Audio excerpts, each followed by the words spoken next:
Shalom, povo de Deus! Tudo na paz com você? Espero que sim.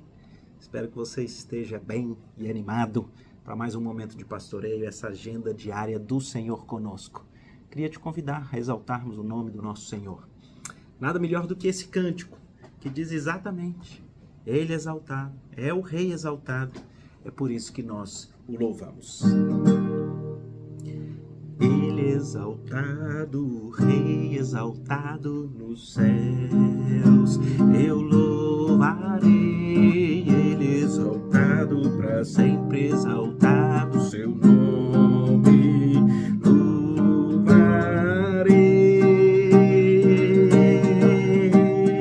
Ele é o Senhor, sua verdade vai sempre reinar.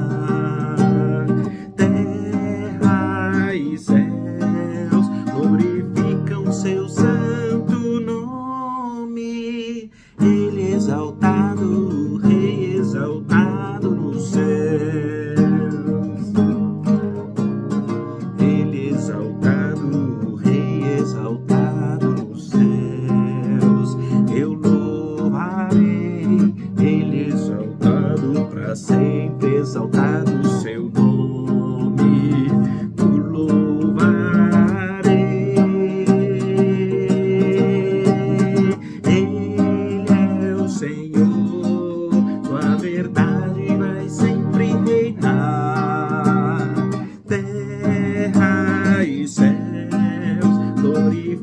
Seu santo nome, Ele exaltado, o Rei exaltado nos céus. Aleluia! Ele exaltado, o Rei exaltado nos céus.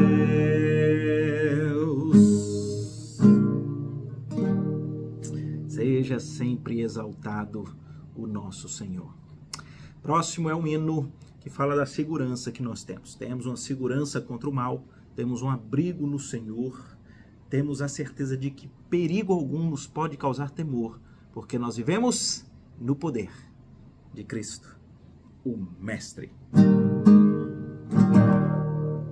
Seguro estou, não tenho temor do mal, sem guardado pela fé em meu Jesus. Não posso duvidar desse amor leal, que Ele em seu caminho sempre me conduz. Não me deixará, mas me abrigará do pecado vil, me vem livrar.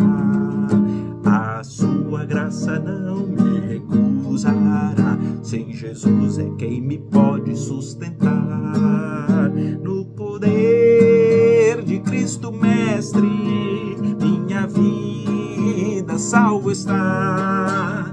O perigo que cercá-la, Ele poderá livrá-la. Seu poder eternamente a susterá. Abrigo eterno tenho no Salvador, Ele esconde em minha vida em seu poder. Eu recear não posso do malfeitor, que procura pertinaz me enfraquecer. Confiado então nessa proteção, sigo a Cristo e quero ser fiel. Na minha vida cheio de gratidão, sim a meu Senhor e Rei Emanuel. No poder de Cristo Mestre, minha vida salva está. Do perigo que cercá-la, Ele poderá livrá-la. Seu poder eternamente a susterá. Perigo algum me pode causar temor, pois meu Salvador não me abandonará. Com sua proteção e com seu amor, dirigindo minha vida Ele estará. Nunca o deixarei, mas fiel serei, sempre firme, cheio de fervor. A Cristo Redentor, meu Senhor e Rei, eu me entregarei firmado em seu amor. No poder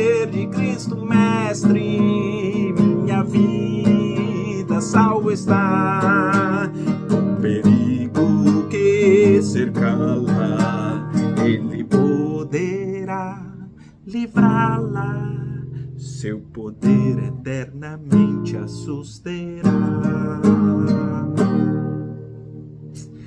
Privilégio estarmos guardados no poder do Senhor, não é verdade?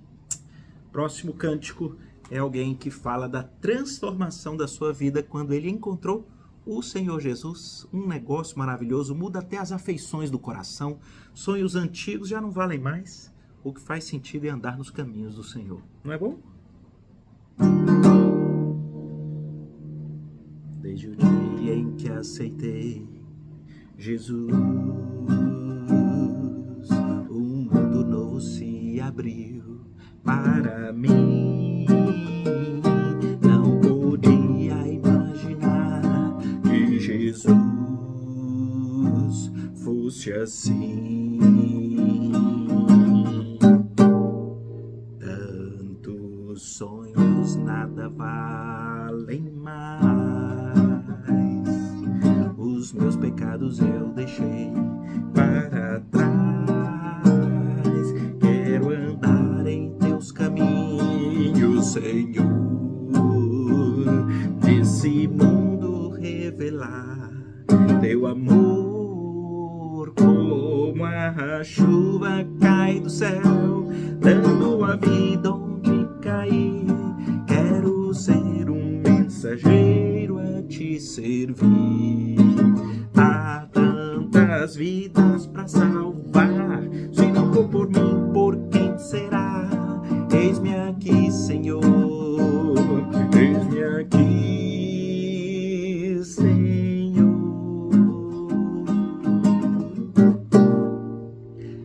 Desde o dia em que aceitei Jesus, um mundo novo se abriu para mim. Não podia imaginar que Jesus fosse assim. Tantos sonhos nada valem mais. Os meus pecados eu deixei para trás. Quero andar em teus caminhos, Senhor. Nesse mundo revelar teu amor, como a chuva cai do céu, dando a vida onde cair. Quero ser um mensageiro a te servir. Há tantas vidas para salvar, se não for por mim, por quem será? Eis-me aqui, Senhor, eis-me aqui, Senhor.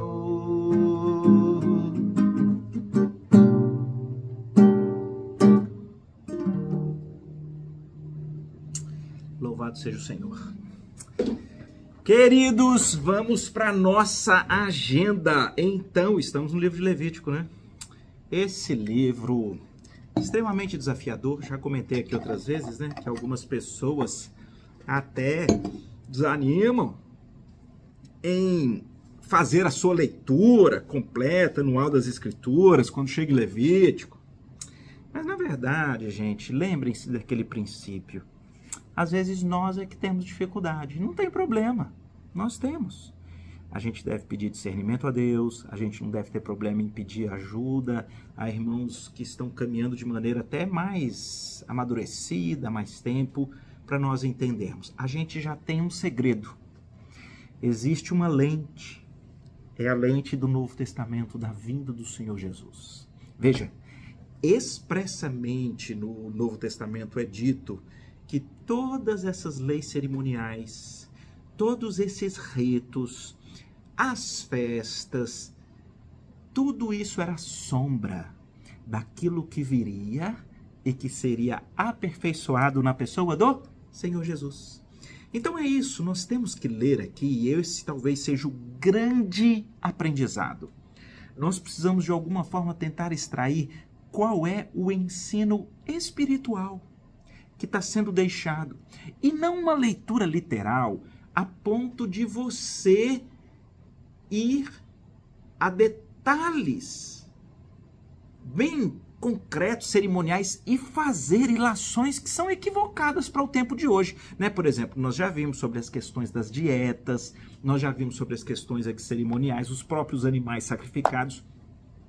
Tudo isso era para mostrar um povo de Deus sendo um povo diferente, diferente de todas aquelas sociedades em volta ali que eram pagãs e que tinham comportamentos tais que o povo tinha que ser diferente. Mas nós vemos sobre a questão da comida, por exemplo, no Novo Testamento, uma quantidade de esclarecimentos a respeito desses pontos práticos. Eles não são mais o cerne, a base, o alicerce da vida com Deus. O alicerce da vida com Deus é a graça, é o sacrifício de Cristo, é o Evangelho, que é uma boa notícia. E hoje, nós vamos ao capítulo 21 e precisamos desse mesmo discernimento. Eu já vou adiantar para vocês, não é um capítulo tão grande, e na minha opinião nós temos uma grande lição, que ela vai se juntar a outras lições que nós temos aqui em Levítico, e isso vai trazer luz sobre por que era necessário que viesse o Senhor Jesus, né? O nosso capítulo 21, ele é sobre a importância da perfeição dos sacerdotes. Muito curioso, o texto ele começa falando dos sacerdotes que exercem os trabalhos no tabernáculo, naturalmente isso depois no próprio templo em Jerusalém. Depois ele acrescenta maior rigor ao sumo sacerdote, que era aquele que tinha a autorização e missão no dia da expiação de fazer aquela oferta uma vez ao ano por todo o povo e nação e entrar dentro do Santo dos Santos. Para esse, vocês, é curioso, as regras são muito mais fortes. E tudo que a gente olha aqui no texto de Levítico 11 é para revelar algo. O mediador entre Deus e os homens, ele tem que ser perfeito. É por isso que a própria estrutura sacerdotal do Velho Testamento, ela se revelou incapaz. Porque mesmo com todos os esforços cerimoniais, não se encontrava um sumo sacerdote que pudesse se apresentar perfeito. Mas vamos às curiosidades do texto e a gente fala um pouco mais sobre isso daqui. Começa dizendo, o Senhor falou a Moisés acerca dos sacerdotes. Vocês sabem que a tribo de Levi era uma tribo separada para o serviço a Deus. E dentro da tribo de Levi tinha Arão e a linhagem arônica, que é uma linhagem sacerdotal dos filhos de Arão, né? Então é dito, o sacerdote não se contaminará por causa de um morto entre o seu povo. Veja como isso é cerimonial, né? A gente já viu isso aqui em outros capítulos. Não se tocou num morto, fica impuro até a tarde. Várias questões, mas o sacerdote, ele devia ser o mais afastado do morto. Aqui, quando ele fala do sacerdote, não do sumo sacerdote, ele abre várias ressalvas. O pai, a mãe, os familiares, né? Então, se ele é até sacerdote e é um familiar ali de primeiro grau, né, que falece, ele precisa se desincumbir. Mas a grande lição por trás é esse mediador, ele não pode estar cerimonialmente impuro. E um dos elementos visíveis e práticos é esse. Ele não deveria se contaminar com morto. Depois ele fala umas coisas super curiosas. São curiosas. Ele diz que não farão calva na cabeça. Eu acho que então, cortar o cabelo para ficar bem careca. não cortarão as extremidades da barba, não ferirão a sua carne, ou seja, fazer furos, colocar coisas. Santos, separados, eu estou no versículo 6, separados, santos, eles serão ao seu Deus. Não profanarão o nome de Deus, porque eles oferecem as ofertas ao Senhor, o pão de Deus, portanto serão santos.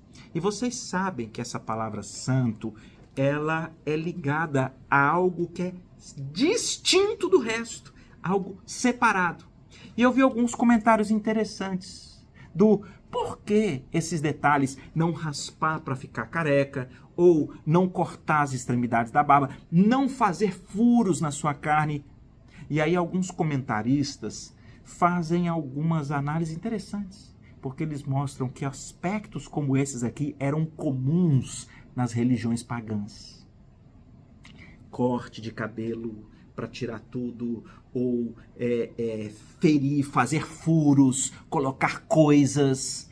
Então ele vai dizendo, o sacerdote, o mediador, ele é diferente. Ele não é igual. Então a gente já viu aqui, né? Então não toca em morto, tem esses cuidados aqui diferentes. Ele fala a respeito dos relacionamentos.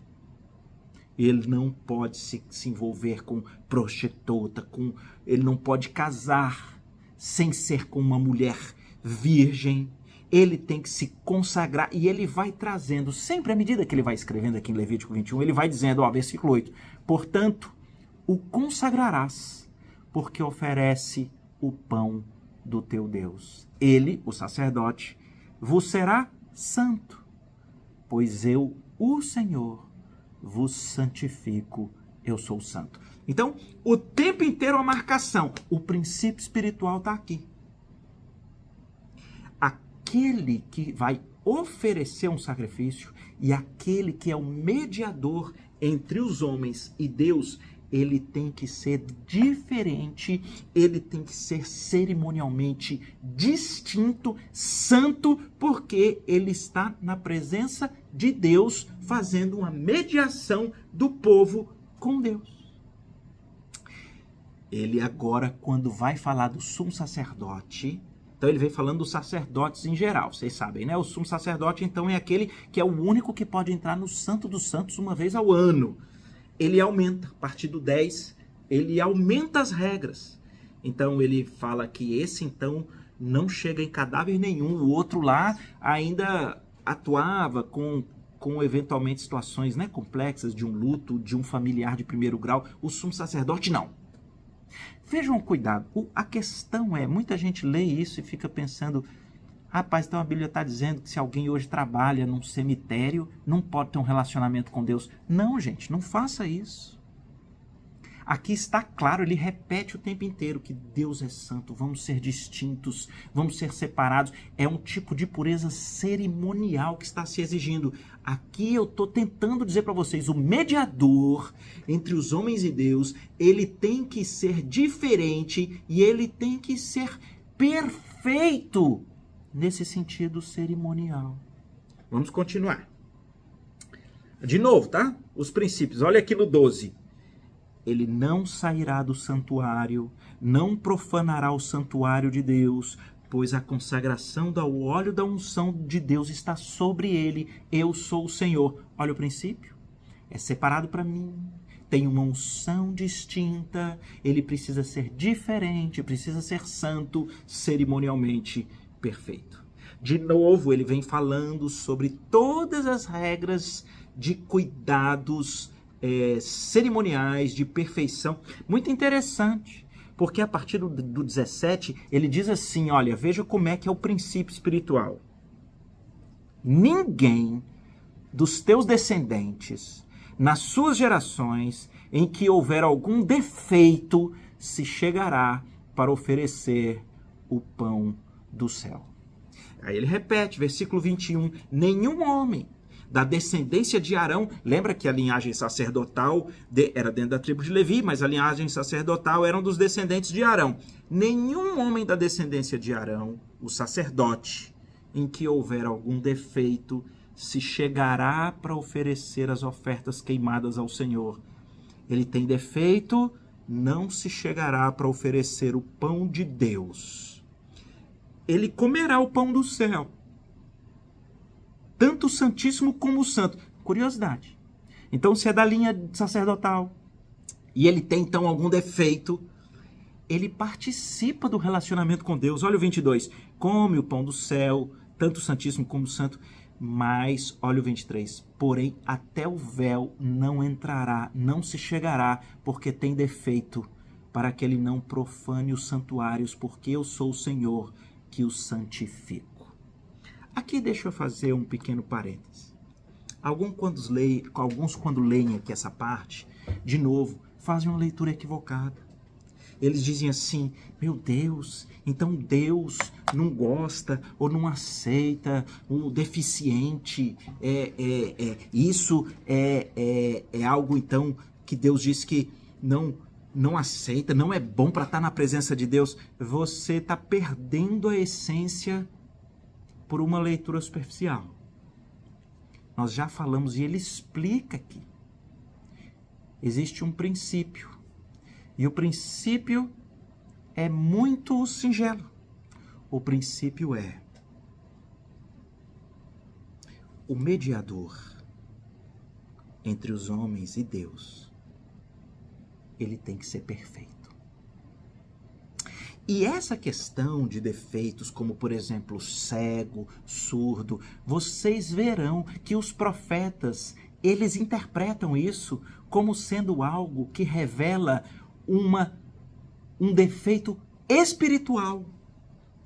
É tão interessante, é igual a circuncisão. Sabe a circuncisão? Nesse período aqui da lei, que era aquela espécie de cirurgia de uma retirada da carne do prepúcio masculino, os profetas vêm e dizem, vocês não entenderam nada. O que o Senhor deseja é que seja despojada a carne do corpo. É tão interessante que os profetas chegam a dizer, a circuncisão era um símbolo para mostrar que o coração de vocês deveria ser circuncidado. Ele deveria arrancar o desejo das obras da carne e viver para o Espírito. Percebem? Os próprios profetas do Velho Testamento. Em relação a esse ponto aqui dos defeitos, é mais ou menos a mesma coisa. Eu vou só ler aqui, por exemplo, em Isaías 56, ele vai falar dos líderes de Israel, que estavam agindo para os seus próprios prazeres, para os seus próprios interesses. Veja o que Isaías diz lá em Isaías 56, a partir do versículo 10. Ele diz, os seus atalaias são cegos, nada sabem, são todos cães mudos, que não podem ladrar, são sonhadores preguiçosos, gostam de dormir, são gulosos, nunca se fartam, são pastores que nada compreendem. Eles tornam para o seu caminho, vão para a sua ganância, todos sem exceção. Percebe? Ele diz que o que marca o defeito, o ser cego, o não ouvir, são aqueles que vivem para si e não enxergam o Senhor, não escutam o Senhor. Percebe? Então, o meu ponto é, do que Levítico 21 está falando? Uma coisa ele está deixando clara. Há um princípio.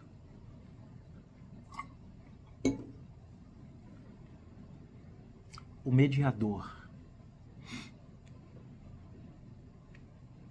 para que ele represente o povo, o ser humano, na presença de Deus, ele tem que ser perfeito. E isso é curioso. Por quê? Por que em Levítico você tem vários capítulos que falam que a oferta para ser apresentada pelo pecado tinha que ser perfeita? Por quê? Não caia no erro. Ah, isso é discriminação com o cordeiro que tem algum defeito. Não, gente. Não. Há um princípio que surge das Escrituras aqui com uma clareza. A única forma em Levítico de você cumprir o que Deus apresentou como um sinal e como símbolo da necessidade de perdão dos pecados, a única forma, sabe qual é? Eu vou dizer para vocês. É quando um mediador perfeito leva uma oferta perfeita para um Deus perfeito. É isso que a gente está aprendendo. E isso tudo tem a ver com o quê? Tem a ver com o Senhor Jesus. O Senhor Jesus é o único mediador entre Deus e os homens. E Ele é perfeito.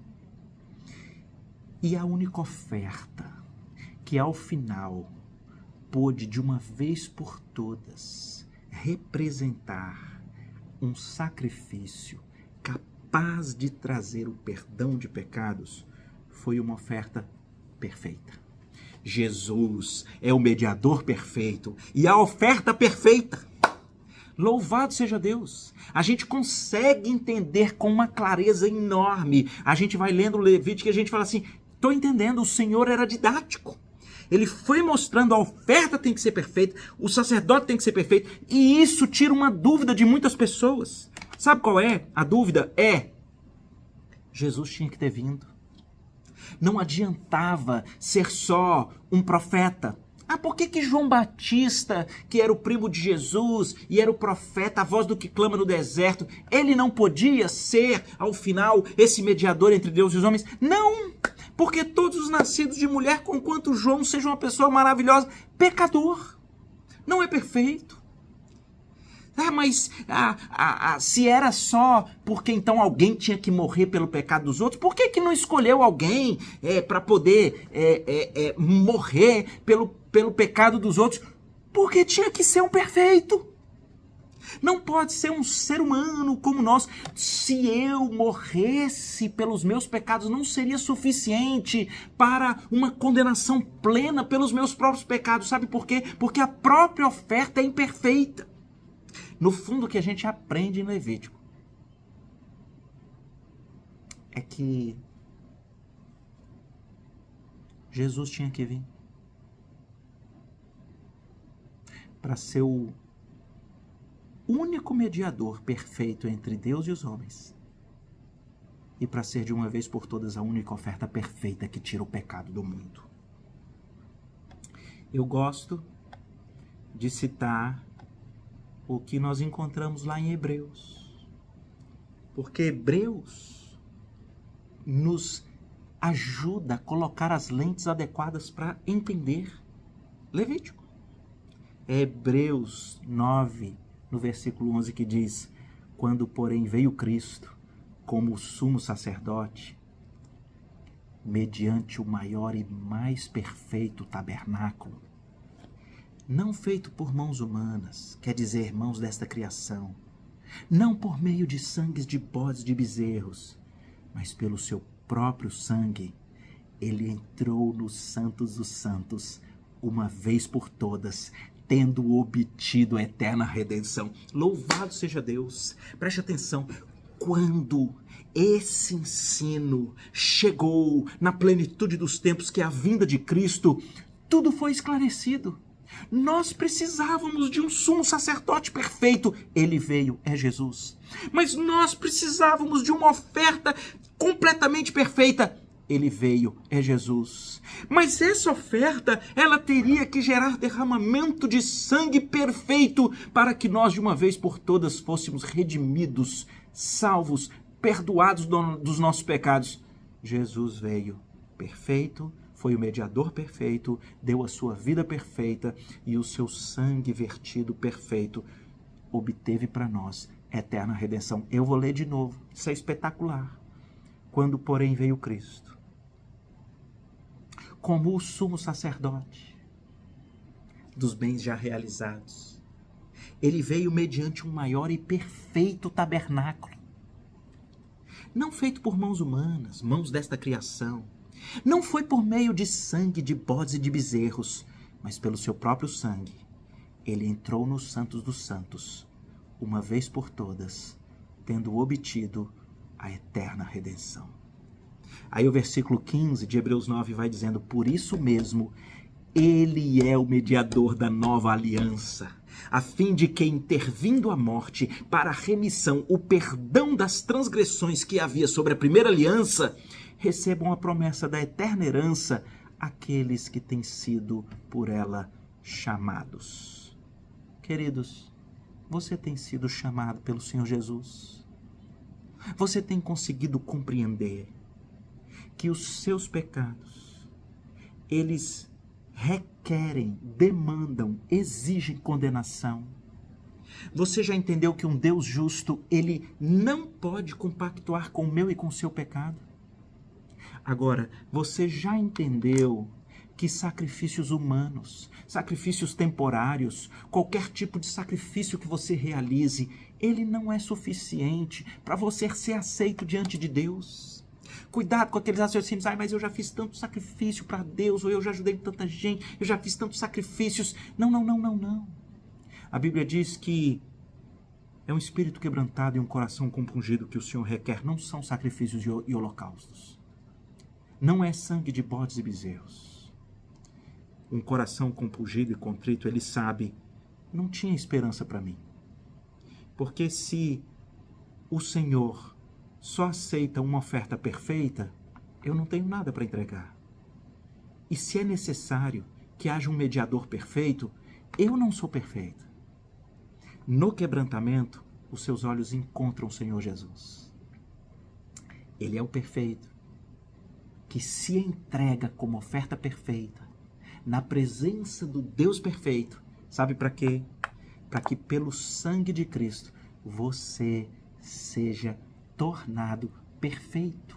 A justiça de Cristo perfeita, ela é imputada, introjetada, ela é entregue a você. A nossa união com Cristo tem esse efeito transformador. É algo redentor. De uma vez por todas, o Senhor Jesus deu a vida perfeita dele para ser condenado de uma vez por todas pelo meu e pelo seu pecado. E nós que entregamos a vida a ele e que cremos nesse sacrifício feito de uma vez por todas, nós obtemos a eterna redenção. Não é que apenas nós somos perdoados do passado e agora a gente tem que dar os nossos pulos. Não. Nós somos perdoados de toda a nossa iniquidade, mas nós somos creditados com a justiça de Cristo. Ele nos entrega, na união com ele, a condição de filho. Deixa eu dizer um segredo para vocês. Muita gente fala por aí, mas afinal de contas todos são filhos de Deus. Não é isso que a Bíblia diz. A Bíblia diz que todos são criaturas, né? Foram criados por Deus. Mas lá em João, capítulo 1, versículo diz: mas a todos quantos receberam o Senhor Jesus, o Deus Pai lhes deu o poder de serem feitos filhos de Deus, a saber, os que creem no nome de Jesus. Quando você entrega a sua vida ao Senhor Jesus, a sua identidade muda. Você agora é perfeito, pleno, íntegro, por causa do mérito de Cristo. O próprio Deus te enxerga como que por trás da obra e dos méritos de Cristo. Ele te enxerga justo. Sabem por quê? Porque ele é o nosso mediador perfeito, que de uma vez por todas na cruz entregou uma oferta perfeita. Sabe quem é que sinalizava esse padrão? Sabe quem é que mostrava que tinha que ser assim? Levítico. Levítico 21. É esse o princípio. Aponta para Cristo. Ele veio, já se entregou, nós já temos eterna redenção. Louvado seja o Senhor. Vamos orar? Pai querido, quero te louvar por esses princípios que eles vão fortalecendo e a gente vai se deslumbrando mais e mais com a obra de Cristo. E como o Senhor, desde a história do povo de Israel, o Senhor vinha escrevendo a história da redenção. Temos um mediador perfeito. Temos essa oferta perfeita. Podemos em Cristo ter certeza da redenção eterna. Obrigado por tão grande salvação. Aplica a tua palavra em nossas vidas, em nome de Jesus. Amém. Louvado seja Deus. Certamente nós temos aí agora no nosso chat tantas saudações, não é verdade? Primeiro que tem uma disputa aqui para ver quem é que entra primeiro, né? Delva, Marco Antônio, tem uma turma aí que é rápida, né? Fabiana sempre fala do nosso louvor, tanta gente muito especial. E eu sei que no nosso chat nós sempre temos, né? Aqueles pedidos aqui, ó, de oração pela família, por aqueles nossos queridos que ainda não te conhecem. Temos esses pedidos de oração pelos enfermos, não é verdade? Algumas vezes por portas de emprego, orações pela Igreja do Senhor Jesus, pela Igreja das Graças, as várias frentes de ação que o Senhor tem dado. Eu queria então me unir, né, virtualmente aqui com os irmãos para nós apresentarmos os nossos pedidos diante dele. Pai querido, quero apresentar a nossa vida no teu altar. Quero pedir que o Senhor traga deslumbramento ao nosso coração com a obra plena e perfeita de Cristo por nós. Ninguém tirou a vida dele, ele voluntariamente a deu, para que nós tenhamos uma certeza.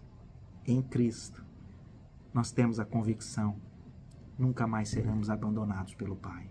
Em Cristo, nós já estamos justificados. Em Cristo, nós já obtivemos eterna redenção. Obrigado, Senhor. Quero, Pai, apresentar nossas famílias no teu altar. Quero começar clamando por aqueles que ainda não te conhecem. Que o Senhor faça aquilo que o Senhor é perito em fazer, visitar os corações e transformar. Mas também peço pelos relacionamentos. Abençoa, Senhor, nas reconciliações. Que o Senhor seja glorificado nos nossos lares. Quero apresentar diante do Senhor os enfermos, aqueles que lidam com processos de doenças crônicas. Às vezes esse é um assunto difícil, a fragilidade física. Que nós tenhamos aquele discernimento de Paulo, que o poder do Senhor se aperfeiçoa na fraqueza, porque quando somos fracos, aí é que o teu poder é forte. Mas também eu clamo por restauração, por sabedoria aos médicos, por bom efeito dos medicamentos. Tem misericórdia, Pai, daqueles que pedem oração por portas de emprego. E termino clamando pela Igreja do Senhor Jesus. Que o Senhor abençoe no seu crescimento, na sua comunhão, na sua adoração, na proclamação do teu reino pelo mundo. Oro pelos missionários. Oro, Senhor, pelos projetos que o Senhor tem dado à Igreja das Graças, lá na Serra da Ladeira com o projeto Ebenezer, lá em Serra Branca, também no trabalho em Petrolina, o trabalho em Triunfo, que o Senhor tenha misericórdia, o novo templo, põe a tua mão. E ao final peço perdão pelos nossos pecados, Senhor. Mostra para nós onde não está legal, que o Senhor traga verdadeiro quebrantamento, os olhos na cruz, e que o Senhor faça novas todas as coisas. É no nome do Senhor Jesus, o nosso sumo sacerdote perfeito, que de uma vez por todas, não por sangue de bodes ou de bezerros, entregou a si mesmo como oferta perfeita, derramando o seu sangue e obtendo eterna redenção por nós. É por ele que nós oramos. Amém. Deus abençoe, queridos.